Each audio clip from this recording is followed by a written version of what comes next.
देखिए, श्रवण सामग्री स्थितियों में उपलब्ध हो सकती है। श्रवण सामग्री स्थितियों में उपलब्ध हो सकती है, तो उत्तर में 3। देखिए, श्रवण कौशल एक प्रक्रिया है। स्वदेश से उत्तर स्वदेश। अगला प्रश्न है, श्रवण भाषा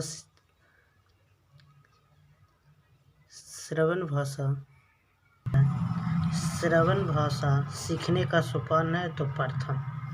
अगला प्रश्न है, श्रवण कौशल को सीखने के साथ साथ किसकी आवश्यकता होती है, अथवा अभ्यास की। अगला प्रश्न है, श्रवण कौशल से ही बच्चा में किसकी ओर अग्रसर होता है।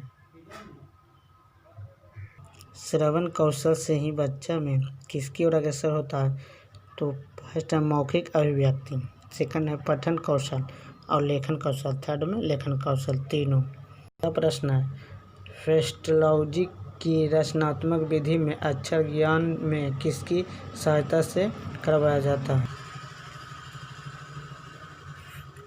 अगला प्रश्न है, फेस्टोलॉजी की रचनात्मक विधि में अक्षर ज्ञान में किसकी सहायता से करवाया जाता है।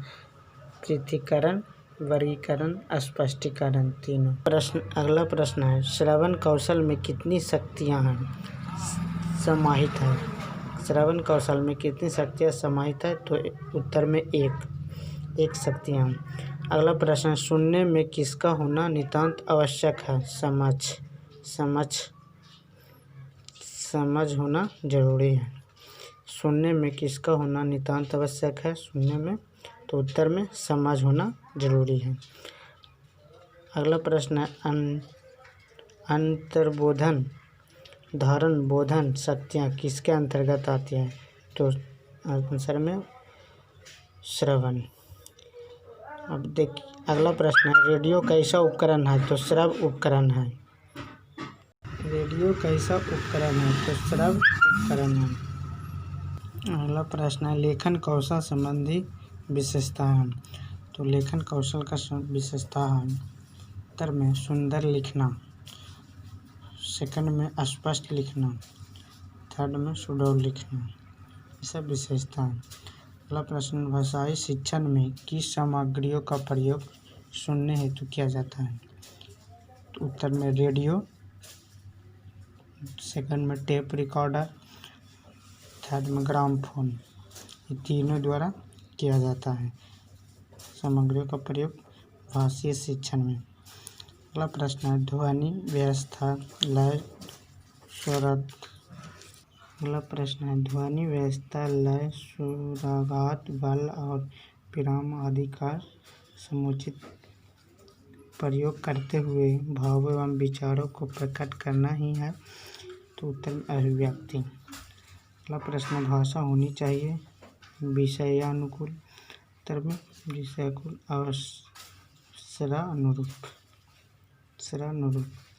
अगला प्रश्न है, विद्वानों ने लेखन शिक्षण की कितनी प्रणालियाँ स्वीकार की हैं, 6, उत्तर में 6 प्रणालियाँ स्वीकार की हैं। देखिए, अगला प्रश्न है, मौखिक कार्य किसे कहते हैं, तो उच्च श्रेणियों में आते हैं। मौखिक एवं लिखित किसके रूप हैं, मौखिक एवं लिखित किसके रूप है, तो भाषा का। मौखिक अभिव्यक्ति अधिक सरल और सुविधाजनक, ए और बी दोनों। मौखिक भाषा का प्रधान भाषा अनुकरण। तो प्रश्न है, मौखिक अभिव्यक्ति की आवश्यकता है आत्म प्रदर्शन हेतु, सामूहिक विकास हेतु, नए अनुभवों की प्राप्ति होती। उपयुक्त सभी व्यक्ति अपने मनोभाव का प्रकटीकरण भाषा के माध्यम से निम्न में किस रूप में कर सकता है, मौखिक भाषा द्वारा, लिखित भाषा द्वारा, ए और बी दोनों द्वारा। मौखिक भाव प्रकाशन के साधन है सत्संग, संवाद, पाठ, नाटक, प्रयोग, तीनों। उपयुक्त सभी। पाठ का अर्थ है स्वस्वर और मौन वाचन से। शब्द पठन में शाब्दिक पठन है, मौन पठन है। लिखित भाषा की अंतिम इकाई क्या है, वर्ण है। लिखित भाषा का अंतर्गत भाषा किस रूप में रहती है, स्थायी रूप में। क्लास 10 के प्रश्न दिए जा रहे हैं।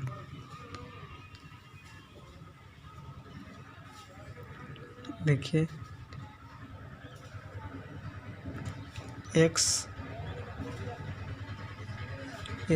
प्लस वाई बराबर यहाँ पर 3 कर देते हैं। 2x माइनस वाई बराबर 4। क्लास 10 के बारे में बताने जा रहे हैं। देखिए समीकरण के ऊपर 2 4 वाले रैखिक समीकरण x और y का मान निकालें। इसका मतलब होता है x और y का मान निकालें। क्लास 10 के बारे में है और मैट्रिक में पूछा जाता है। देखिए फर्स्ट दिया हुआ है उदाहरण x प्लस वाई बराबर 2, समीकरण 1 हो गया, और x माइनस वाई बराबर 4। तो यहाँ जब प्लस माइनस में रहेगा तो यहाँ लिखेंगे जोड़ने पर।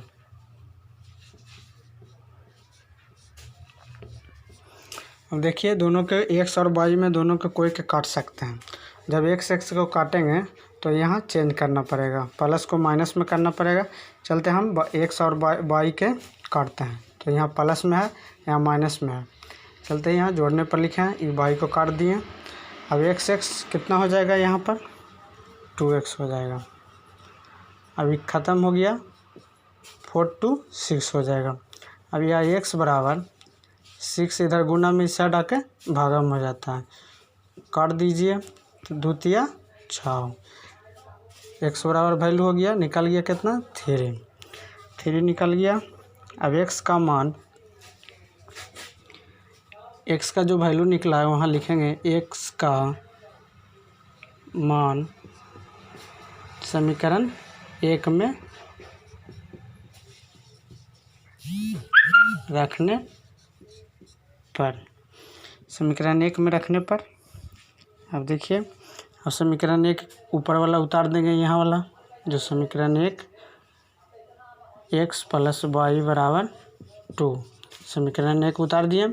अब x का वैल्यू जहाँ रखेंगे, x के जगह निकला है 3 रखेंगे यहाँ पर, x के सीधे 3 रख दिए, प्लस y का निकलेगा तो y बराबर यहाँ 2 छोड़ देंगे। अभी 3 प्लस में है, ऐसा डालेगा तो माइनस में हो जाएगा, यहाँ 3 माइनस में हो गया। अब इसी तरह y बराबर 2 में से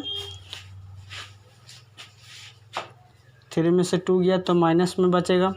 इधर चिन्ह हमेशा बड़ा अंक वाला होता है, प्लस माइनस रहेगा तो चिन्ह होगा बड़ा अंक वाला। तो 3 ज़्यादा है, 3 में माइनस लगा, इसलिए माइनस यहाँ बच गया। ये आंसर हो गया। x और y का मान निकल गया। हम एग्ज़ाम में हम चेक कर सकते हैं दोनों के कि वैल्यू सही है कि गलत है। चलते यहाँ नोट में दोनों के वैल्यू चेक करेंगे। रफ कॉपी में हम चेक कर सकते हैं x और y का जो मान निकला है गलत है कि सही है, इसलिए यहाँ चेक कर रहे हैं। x प्लस वाई बराबर 2 लाना है हमको, तो x का वैल्यू कितना आया है 3 आया है। तो x की जगह 3 प्लस y की जगह कितना आया है -1, तो -1 यहाँ बराबर 2 आना है। तो 3 में से 1 गया 3 माइनस 1, 3 में से 1 गया 2 बराबर 2, इसलिए वैल्यू दोनों के सेम आ गया तो मैथ सही है। एग्ज़ाम में हम चेक कर सकते हैं इस तरह नोट में कंफर्म होने के लिए कि 5 नंबर के इस तरह से पूछता है। देखिए एक बार फिर दोहरा रहा है। x प्लस वाई बराबर 2, समीकरण 1 है, x माइनस वाई बराबर 4 है। अब दोनों के ये x को काट दिए, ये y को काट दिए। अब x कितना हो गया, यहाँ 2x बराबर 4 2 6 हो गया। यहाँ x बराबर 6 छोड़ दिए, यहाँ पर यहाँ 2 है गुना में, तो इस डायला पर भागम हो गया, कट गया यहाँ पर। अब देखिए x बराबर 3 हो गया। अब x का मान आया तो x का वैल्यू पुट करेंगे समीकरण 1 पर, तो x का मान समीकरण 1 में रखने पर अब x समीकरण 1 यहाँ उतार दिए। अब देखिए x के जगह जो वैल्यू आया है जो निकाल दिए 3 यहाँ रख दिए, प्लस y बराबर 2, तो y बराबर 2 माइनस 3, तो यहाँ 2 में से तो प्लस माइनस हमेशा चिन्ह होगा बड़ा अंक वाला, प्लस माइनस रहता है तो चिन्ह होता है घटता है और चिन्ह होता है बढ़ांक वाला, इसलिए माइनस यहाँ बचा है तो -1 हो गया। अभी दोनों के यहाँ कंफर्म होने के लिए एग्ज़ाम में हम चेक कर दिए। इधर इस साइड में देखिए नोट में अलग ग्राफ में करिएगा। x + y = 2, तो दोनों के वैल्यू जो आया है x की जगह 3, y की जगह -1, तो 3 में से 1 गया 2, 2 = 2, वैल्यू इक्वल हो गया, इसलिए मान सही है। इस तरह से हम चेक कर सकते हैं। अच्छा वीडियो लगा होगा तो लाइक कर दीजिएगा।